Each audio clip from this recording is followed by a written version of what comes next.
Olá, meus amigos, meus irmãozinhos queridos.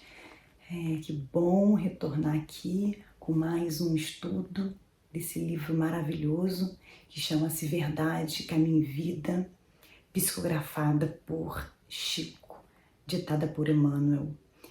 Nós trazemos hoje o capítulo 47, que tem como título A Grande Pergunta. Dita por Jesus, através de Lucas. E a frase que Emmanuel escolheu foi: E por que me chamais Senhor, Senhor, e não fazeis o que eu digo? Está em Lucas, capítulo 6, versículo 46. Vamos falar um pouquinho desse discípulo tão divino, maravilhoso, que nos ensina tanta coisa boa ainda hoje. São Lucas foi um dos 4 evangelistas, né? Ele escreveu o 3º evangelho. Ele escreveu também o Atos dos Apóstolos. Esse livro, ele vem trazendo os acontecimentos do início do cristianismo. É lindo, é maravilhoso, vale uma leitura.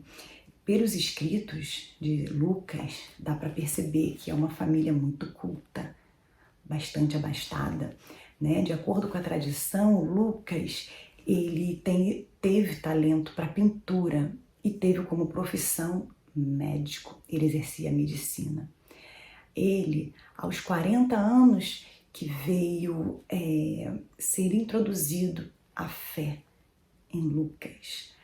E ele foi conhecido como o colaborador e também com um título lindo, como o médico amado. Quantos médicos amados nós não conhecemos, que fazem um papel muito parecido com o de São Lucas. Eu conheço alguns e tenho muito prazer de ser amiga deles, de ter contato com eles. Lucas é o evangelista que mais fala da Virgem Maria, da Nossa Senhora. Dizem alguns escritos que eles tiveram muito contato pessoalmente, né? Ele escrevia muito da vida de Cristo quando criança. Quem contava para ele, né? Todos os detalhes. Lucas também, ele relata em seu evangelho alguns aspectos da personalidade de Cristo, né? Ele fala do amor, da sua delicadeza com as crianças, com as mulheres, com os pecadores. Ele fala da compaixão que ele tinha pelos pobres, aflitos, né? Ele esteve na morte de São Paulo, no dia do martírio de São Paulo, ele esteve presente. Ele não conheceu Jesus, né, pessoalmente, mas ele aprendeu todos os ensinamentos com os seus apóstolos, em especial com São Paulo, quando ele esteve presente na morte. São Paulo esteve preso por 2 vezes em Roma e lá estava São Lucas, dando apoio moral, ajudando a curar as feridas, que ele tinha experiência como médico, ajudando São Paulo em seu apostolado e aprendendo como ele aprendeu nessa época. Quando a morte de Paulo chegou, Lucas saiu peregrinando, divulgando a boa nova, a palavra do Cristo, todos os ensinamentos que aprendeu com o seu grande mestre, São Paulo. Estudos revelam que ele, São Lucas, faleceu próximo aos 84 anos. Né? E a gente inicia esse trabalho com uma rogativa a São Lucas, evangelista.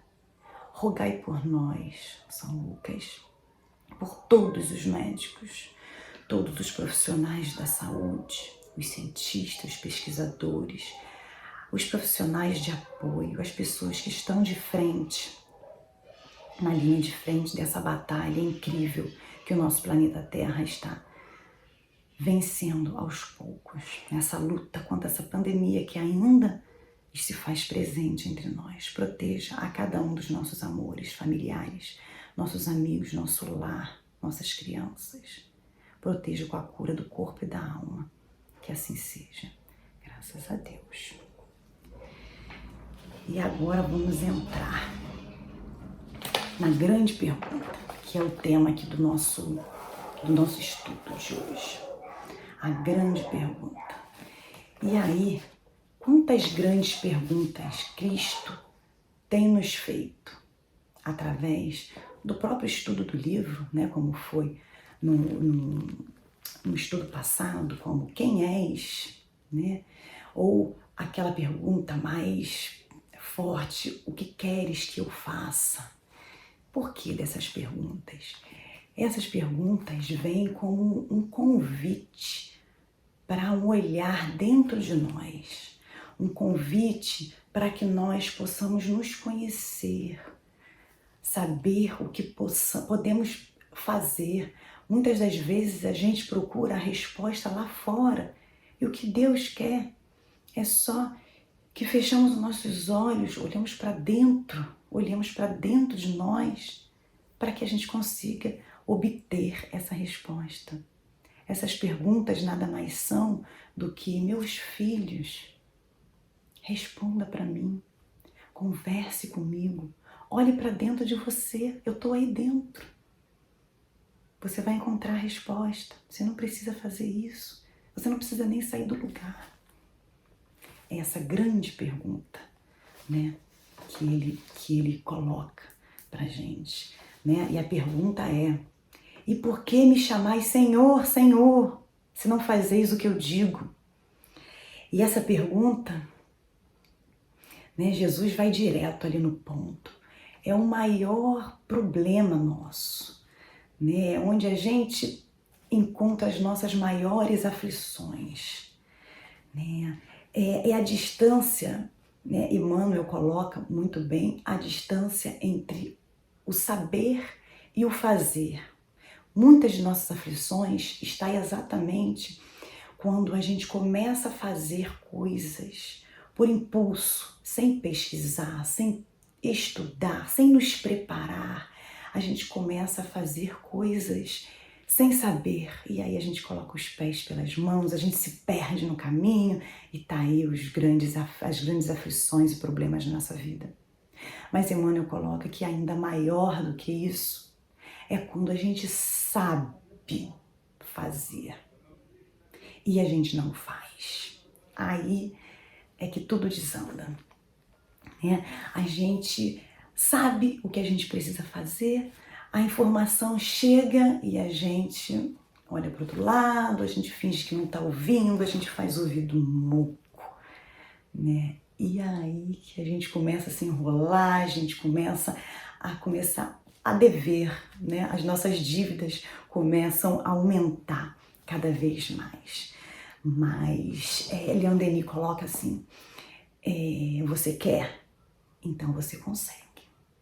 Porque se você desejar aquilo, por mais que você não saiba, Senhor, eu não sei sair desse vício, eu não sei como eu consigo um emprego, eu não sei como passar nesse concurso, mas eu quero, eu desejo. E ali vem do fundo do seu coração, e quem sabe, quem conhece o fundo do nosso coração? É só Cristo. Então, quando você fala, não só com seus lábios, mas com seu coração, para você mesmo e para Cristo, porque Ele ouve tudo antes da gente falar. Senhor, eu quero, eu vou conseguir e você vai conseguir. Sabe por quê? Porque a espiritualidade boa e amiga está aqui ao nosso lado, nos presenteando com essa energia de luz, com intuição. Eles mexem os pauzinhos lá em cima e quando você vai ver, você já está saindo do problema. Mas é necessário que o primeiro passo seja nosso. É necessário que a gente deseje o melhor, de coração, querer sair.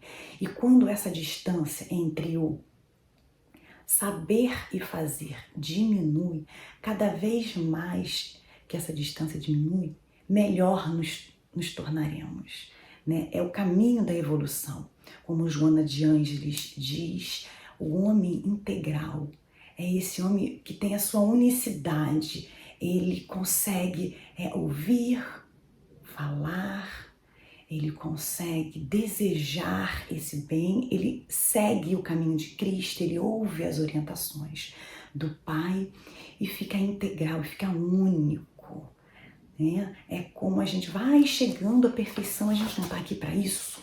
A gente está aqui para isso, para crescer, para evoluir, para nos melhorar. Então nós vamos diminuindo essa distância do saber e fazer. Eu sei, então eu vou fazer, porque eu quero. Eu não sei, eu vou pesquisar, eu vou procurar, eu vou pedir ajuda, eu vou me instruir, porque eu quero fazer. E aí você já está fazendo, sem perceber, né?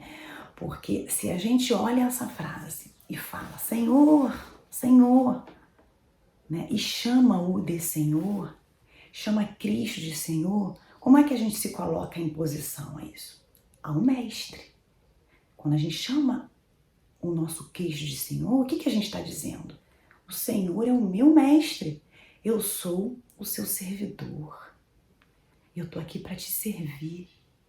E aí Cristo fala, então tá, fazeis o que eu digo, porque se eu sou o mestre e eu estou te explicando tudo direitinho, como você deve proceder, como você deve fazer, como você deve se portar, seguir, por que você não está fazendo?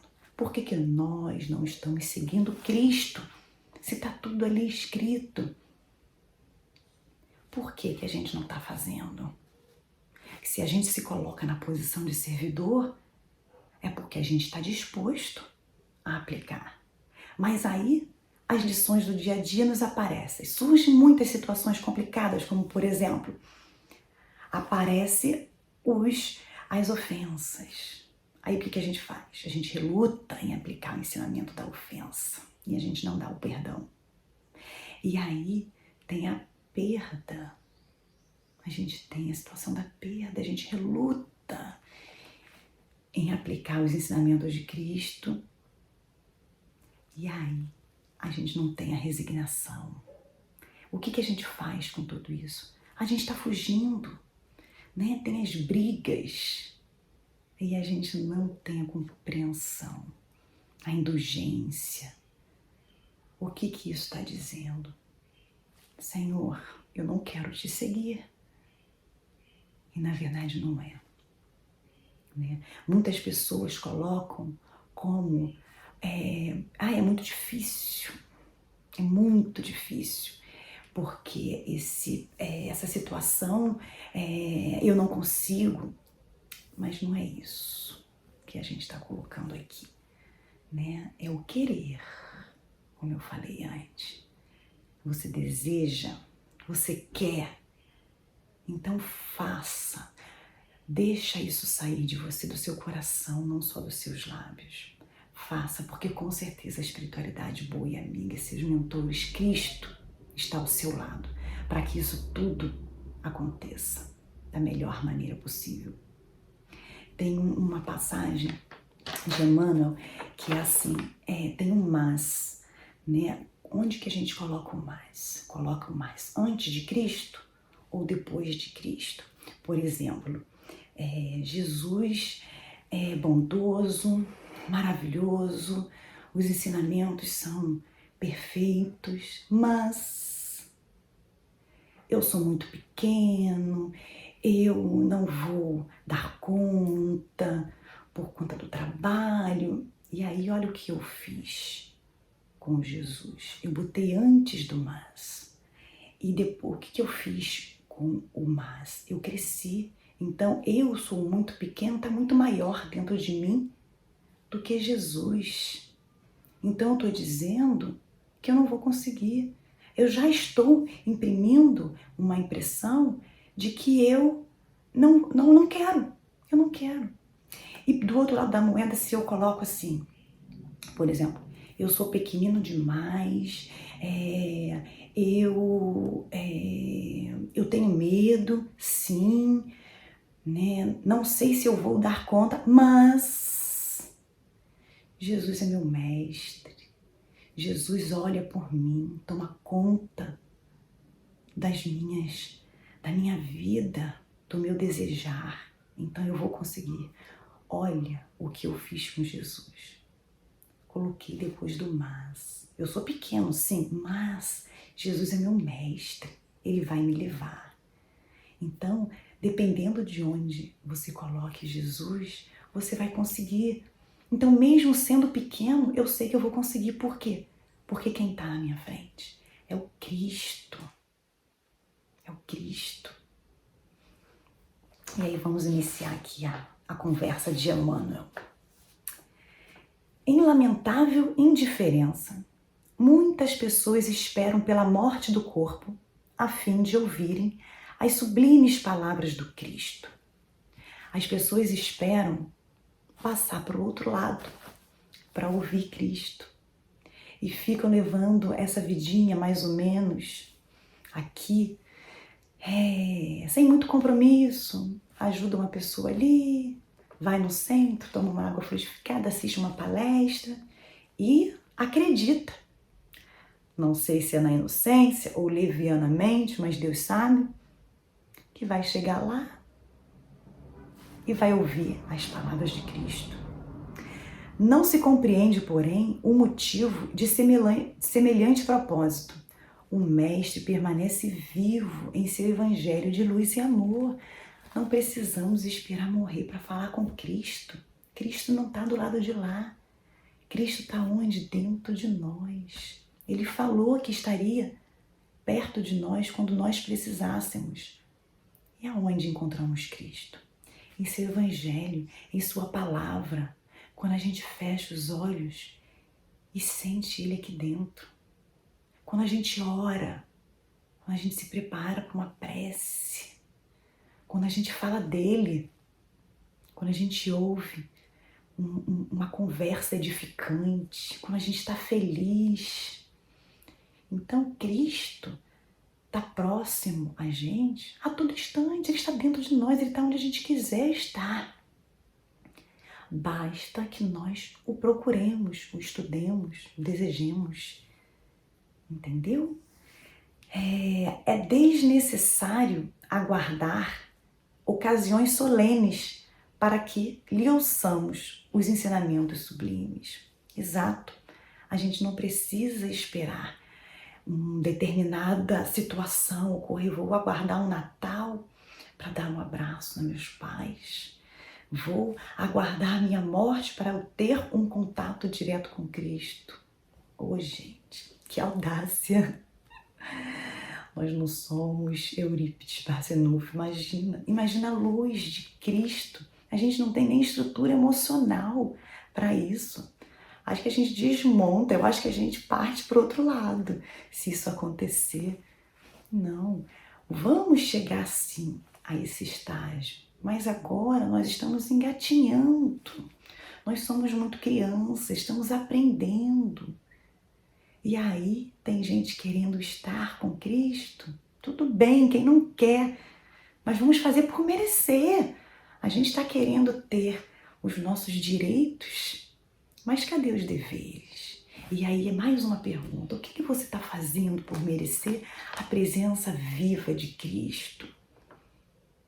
E aí viramos muito São Tomés, né? Queremos ver para crer.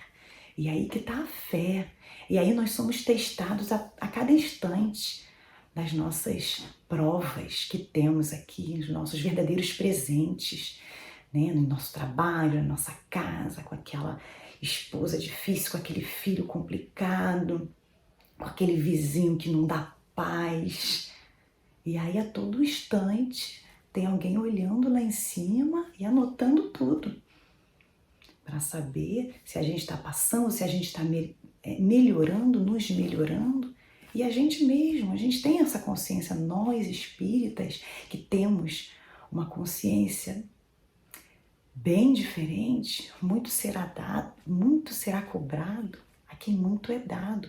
Olha a quantidade de informação que nós temos, de conhecimento. Vamos ter muito cuidado com o que desejamos, com o que almejamos, o que achamos que vai acontecer com a gente. Não, nós não somos inocentes, nós não. Pra gente isso não bate. né? Muitos aprendizes aproximam-se do trabalho santo, mas desejam revelações diretas. Teriam mais fé, assegura o displicente, se ouvissem o Senhor de modo pessoal, em suas manifestações divinas. Olha isso, né? Não, eu vou fazer a minha doação porque Cristo vai aparecer para mim. Ah, porque Chico Xavier vai vir e vai falar isso, meu filho. Ajude essas famílias. Não espere isso, não. Tem uma passagem muito legal aqui do prefácio do livro de Paulo Estevam, por Emmanuel. Ele coloca assim: muita gente dirá, ele fala da passagem de Paulo, de Jesus, de Saulo quando encontrou Cristo, né? Muita gente dirá que desconhece a própria tarefa, que é insciente. Muita gente vai falar que é ignorante, que não tinha habilidade para tal trabalho, né? Porque Cristo colocou esse trabalho nas minhas mãos. Não, eu não sou capaz disso, não. Cristo sabe mais de você do que você mesmo, de nós, do que nós mesmos, né, a tal respeito. Mas nós poderemos responder que, além da ignorância, há desatenção e muito capricho pernicioso.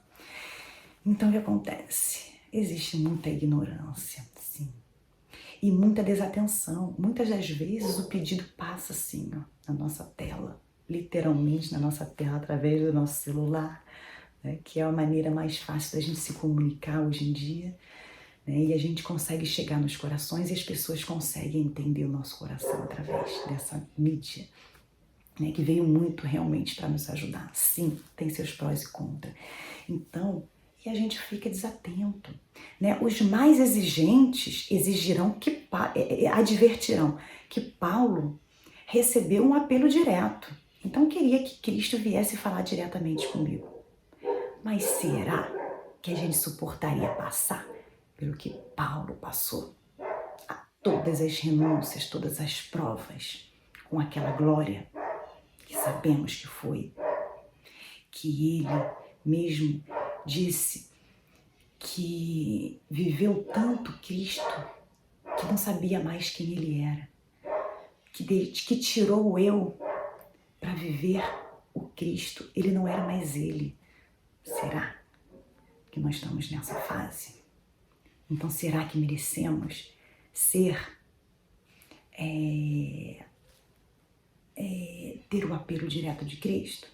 Mas, na verdade, todos os homens, menos rudes, que são aqueles que já saíram da ignorância, né, que estão levemente espiritualizados, né, todos os homens menos rudes têm a sua convocação pessoal ao serviço do Cristo. As formas podem variar, mas a essência ao apelo é sempre a mesma. O convite ao ministério, ao trabalho, chega às vezes de maneira muito sutil, inesperadamente. A maioria, porém, resiste ao chamado generoso do Senhor. Muitas das vezes, os convites vêm através de uma leitura. O convite vem através de um outdoor, se está passando, você lê. Às vezes, o convite vem de um amigo que pede uma ajuda, de uma família que está precisando, de uma palestra despretensiosa, né? E Jesus, ele não é um mestre de violência, ele é calmo, ele é tranquilo, a espiritualidade não tem pressa. Então o convite vem, vai, o convite volta. Quantas vezes, quantas vidas isso acontece? E o que a gente faz? Vai empurrando para a próxima, vai largando as oportunidades de ouro que Deus apresenteia pra gente, né? E aí, essas pessoas, né, acreditam-se merecedores de dádivas celestes e acabam considerando que o serviço do Evangelho é grande em demasia para o esforço humano e põe-se à espera de milagres imprevistos. Milagres não, porque se Jesus quiser que eu faça isso, uma luz vai se apagar. Vão bater 3 vezes na minha porta, né? E quantas vezes eu já ouvi isso. Então não fique esperando e não ache não que o trabalho é grandioso demais para você, não, porque Deus vai lapidando vai treinando, né? É um estágio de vida. Sabe lá quantas vezes nós já fomos experimentados em situações como essas?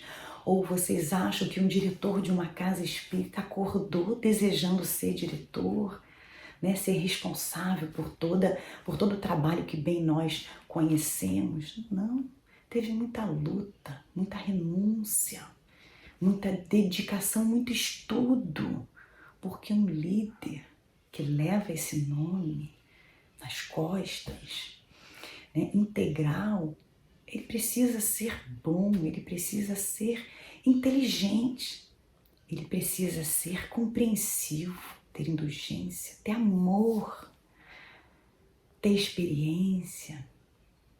Será que ele tem que ser perfeito? Não, não.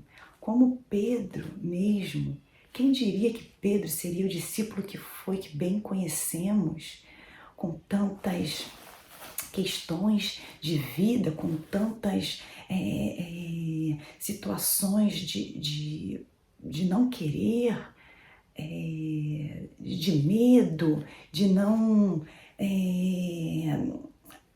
de ser brabo, de ter aquelas mazelas que nós temos, as imperfeições, e conseguir vencer e ser o grande pedra determinante, resiliente, forte, que nós conhecemos, né? Tem até uma passagem de Pedro, que Pedro fala assim: mas Cristo, onde tu estás? Que eu preciso tanto de ti, Senhor. E tu disse pra gente que estaria sempre conosco, que é onde tu está, que agora onde mais eu preciso de ti, e eu não sei que caminho seguir, né? Aquelas dúvidas todas que Pedro tinha, e olha quem é Pedro. Mas por quê? Nessa hora Cristo aparece para ele e fala: eu estou no Evangelho, Pedro. Leia o Evangelho e você terá a sua resposta. O Evangelho é minha fala, é a minha vida, é meus ensinamentos, é a minha direção. E aí Pedro pega o Evangelho, vê a resposta e segue. Por quê que Pedro é tudo isso que a gente sabe? Porque mesmo caindo, mesmo tropeçando, mesmo errando, como errou muito, ele foi lá e fez, ele desejou, ele quis. Ele quis, ele ouvia a palavra, ele lia, ele estudava, ele se melhorava, ele pedia perdão dos erros, levantava a cabeça e seguia em frente. Que exemplo lindo que a gente precisa seguir também desses discípulos maravilhosos que tanto tem aí para nos ensinar. Então, o dirigente da casa espírita, um líder, está no mesmo caminho.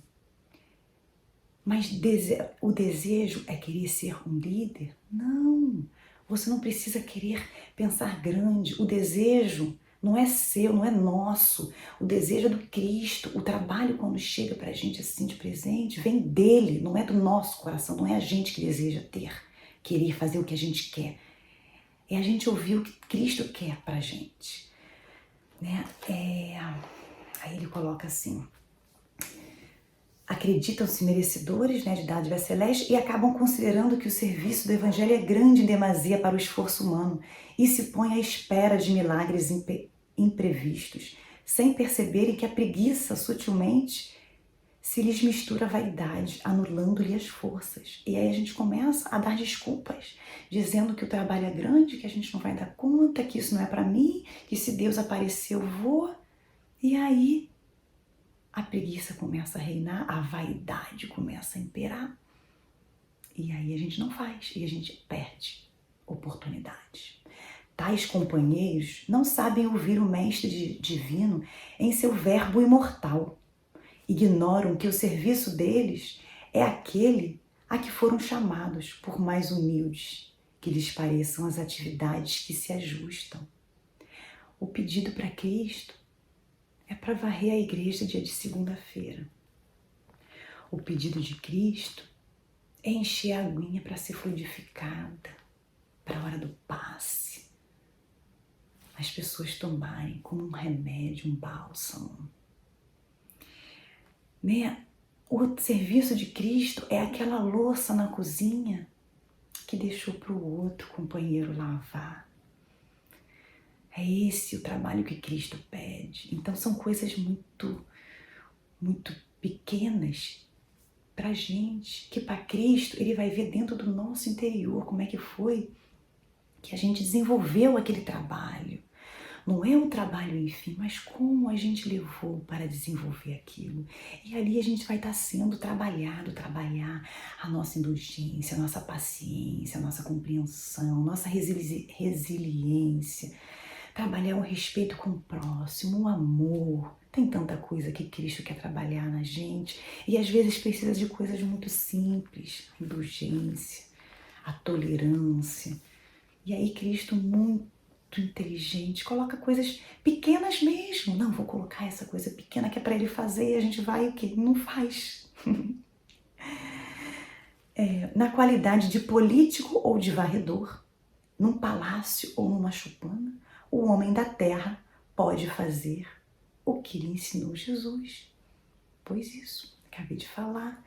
Não importa onde você esteja, num ponto de ônibus, conversando com um mendigo, conversando com um chefe de Estado, não importa a palavra que você tenha a passar, o bem que tem no seu coração, a palavra de Cristo, é isso que importa, você está sendo trabalhado ali, no dom da palavra, né? No ato que você faz, numa doação, numa família, que você coloca. Quando Cristo disse que estará com a gente, tanto no Evangelho como em prece, Ele estará também quando a gente cuida de um aflito, quando a gente doa a uma criança, é nesses pequeninos que Cristo estará. Então ali nós estamos tendo contato direto com Ele, né? É por isso que a oportuna pergunta do Senhor, essa que nós fizemos: e por que me chamas Senhor, Senhor, se não fazeis o que eu digo? Essa pergunta. Por isso que essa pergunta do Senhor deveria gravar-se de maneira indelével em todos os tempos, de maneira a não se gastar, a que dure, uma maneira durável. Para quê? Para que a gente, o tempo inteiro que a gente entra no nosso templo e quando a gente saia dele, a gente vai ler. Se a gente chama de Senhor, o Senhor, é porque Ele é nosso mestre. E é porque nós precisamos sim seguir os ensinamentos dele do jeitinho que ele colocou. Nós temos o cristianismo aí, muitos de nós, há mais de 2000 anos. Muitos de nós há mais de 2000 anos. Mas quem tem Cristo dentro de si? Quanto tempo nós vivemos Cristo? Nessa encarnação, sim, porque senão nós não estaríamos aqui lutando, tentando, divulgando, estudando o Cristo. Mais uma encarnaçãozinha para trás, talvez, muito pouco. Vamos nos dedicar à obra viva, não só dos ensinamentos, mas da parte social. Nossa casa de oração tem tantos projetos lindos. Mais uma vez eu faço o convite aqui para vocês, as nossas crianças, os nossos moradores de rua, temos os nossos médicos que auxiliam a comunidade tão lindamente. O nosso projeto é mensal. Vem conhecer, vem trabalhar, vem varrer chão, vem carregar a cesta básica. É muito pesado. Vem carregar os cavaletes, né? Aquelas mesas pesadas.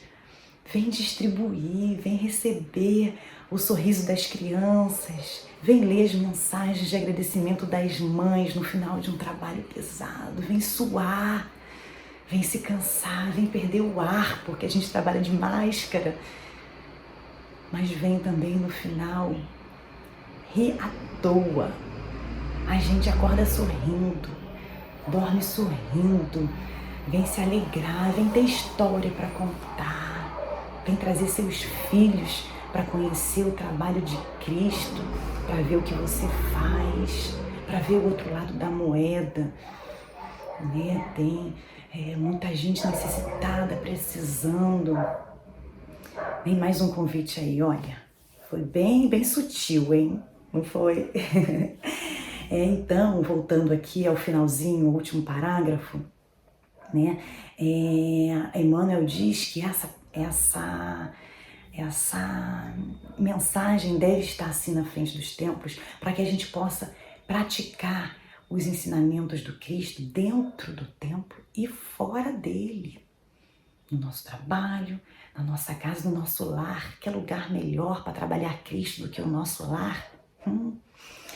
Então, para que os discípulos, em lhe pronunciando o nome, nunca se esqueçam de atender sinceramente às recomendações do seu verbo sublime.